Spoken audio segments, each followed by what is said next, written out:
پوچھتی ہے کہ بتاؤ ہمارا رب کہاں ہے؟ تو محبوب آپ فرماتے ہیں فإنی قریب، محبوب میں تو بہت قریب ہوں، اور جب بھی میرا کوئی بندہ مجھے پکارتا ہے دعا کرتا ہے، میں اس کی دعا سنتا ہوں، جواب دیتا ہوں۔ یہ مطلق حکم ہے، جہاں سے بھی آدمی پکارے اللہ پکار سنتا ہے، لیکن یہاں اللہ نے سپیشل فرمایا سنتا ہے،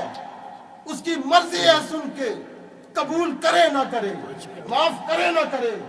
لیکن یہ آج گارنٹی ہے جو مصطفیٰ کریم کے پاس آ کے اللہ سے معافی طلب کرتا ہے، میرا رب فرماتا ہے محبوب تو بھی اپنی زبان سے کہہ دے یا اللہ اس کو بخش دے، اللہ واجد اللہ تواب الرحیم الرحیمہ، محبوب پھر میں اس کو معاف کر، یعنی اس کی بخشش دربار رسالت میں آنے سے اس کی بخشش یقینی ہو جاتی ہے۔ یہ قرآن حکیم کی میں نے 3 آیتیں پڑھی ہیں جن کا مدار مقصود یہ ہے کہ اگر کوئی شخص بخشش چاہتا ہے، اپنے گناہوں کی معافی طلب کرنا چاہتا ہے، تو وہ رسول اللہ صلی اللہ علیہ وسلم کے پاس آئے، اور حضور کے پاس آنا در حقیقت اللہ ہی کے پاس آنا ہے۔ اللہ کا ظاہری کوئی وجود نہیں ہے، ٹھوس وجود نہیں ہے، جس طرح میری اور آپ کی باڈی ہے، اللہ اس چیز سے پاک اور منزہ ہے۔ اللہ کریم نے بتا دیا جو میرے پاس آنا چاہتا ہے، جو مجھ سے مانگنا چاہتا ہے، جو میری محبت میں سرشار ہے، جو میرا قرب چاہتا ہے، میرے محبوب کے پاس آ جائے، اس کو قرب بھی ملے گا، اس کو بخشش بھی ملے گی، اس کو تمام گناہوں کی معافی بھی ملے گی، اور جس حاجت کے لیے آئے گا اس کی حاجت براری بھی ہوگی۔ سبحان اللہ۔ امام احمد اللہ اسی لیے کہتے ہیں خدا خدا کا یہی ہے در، یہ آیت کا ترجمہ کر رہے ہیں، بخدا خدا کا یہی ہے در، نہیں اور کوئی مفر مکر، جو وہاں سے ہو یہیں آ کے ہو، جو یہاں نہیں تو وہاں نہیں۔ امام کہتی ہیں اللہ فرما رہا وَلَهُ أَنَّهُمْ إِذْ ظَلَمُوا أَنفُسَهُمْ جَاءُوا،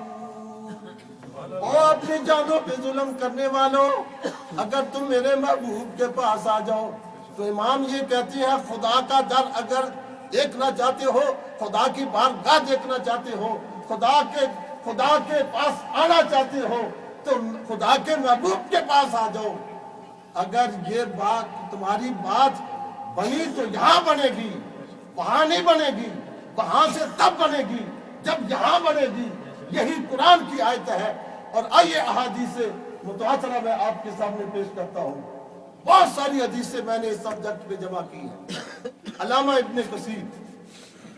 بہت بڑے مفسر ہیں، اور علامہ ابن تیمیہ کے جس نے منع کیا ہے سرکار کے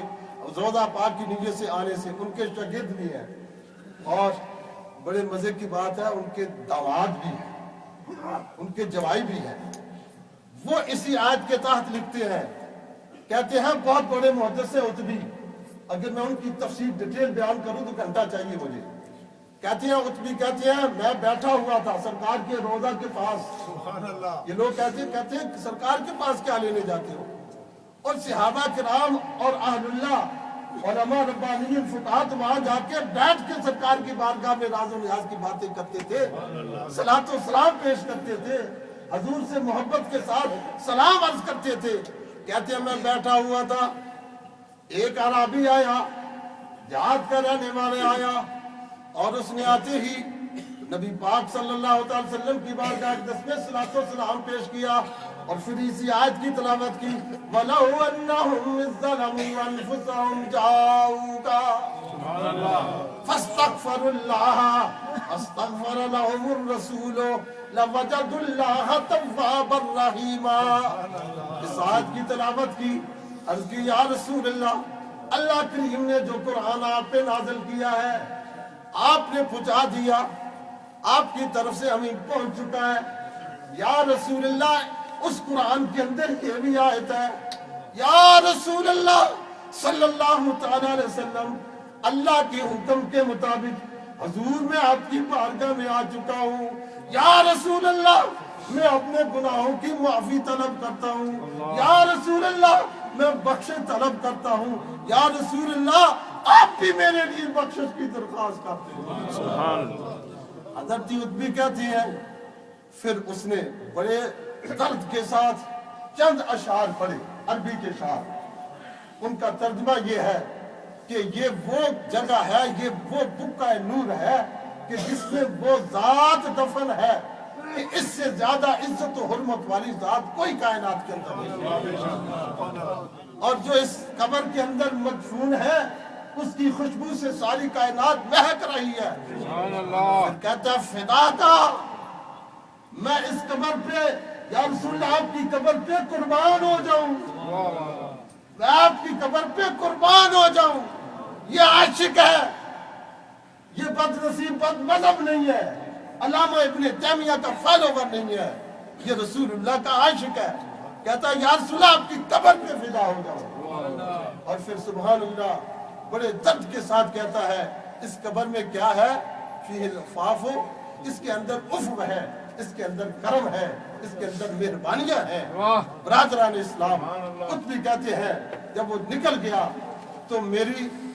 آنکھ لگی، کہتے ہیں میری آنکھ لگی،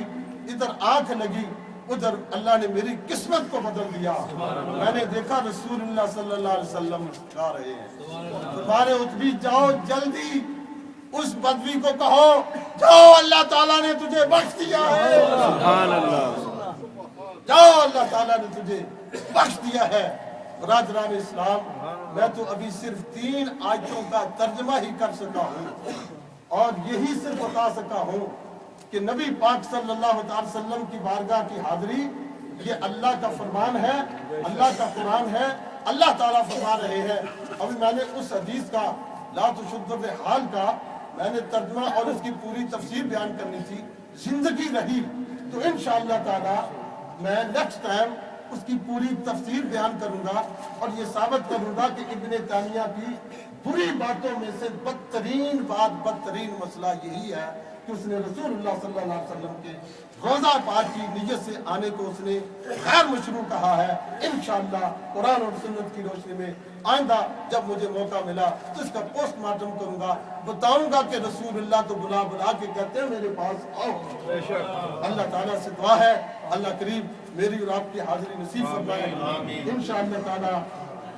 21 تاریخ کو ٹیوزڈے کو اللہ کریم کی طرف سے کرم ہوا ہے، میں حرمین شریفین کی زیارت کے لیے جا رہا ہوں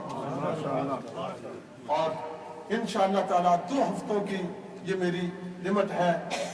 مکہ شریف میں 5 دن رہوں گا، باقی ایام مدینہ طیبہ میں سرکار کی گنبد خضرا کے سائے کے نیچے گزاروں گا۔ میری آپ سے دعا یہ گزارش ہے، زندگی میں چھوٹی موٹی باتیں ہو جاتی ہیں، اگر کسی کا دل دکھا ہو تو مجھے اللہ کے لیے معاف کر دے، اس لیے کہ میں اللہ کے گھر جا رہا ہوں، رسول اللہ صلی اللہ علیہ وسلم کے پاس جا رہا ہوں، لیکن میں کسی کا جان بوجھ کے دل نہیں دکھاتا۔ مسئلہ بتانے سے، اگر قرآن سننے سنانے سے اگر کسی کا دکھ دلتا ہے تو اس کو توبہ استغفار کرنی چاہیے، لیکن اگر میری کسی ایکٹنگ سے، میری کسی حرکت سے پھر بھی کسی کا دل ادھورا ہوا ہے، میں اللہ کا گنہگار بندہ ہوں، اللہ سے بھی معافی مانگتا ہوں، اس اپنے بھائی سے بھی معافی مانگتا ہوں۔ میرے لیے آپ دعا کریں اور میں آپ کے لیے انشاءاللہ خانہ کعبہ میں بھی اور سرکار کی بارگاہ میں بھی آپ کی طرف سے سلام بھی پیش کروں گا اور آپ کے لیے دعا بھی کروں گا۔ آخر دعوانا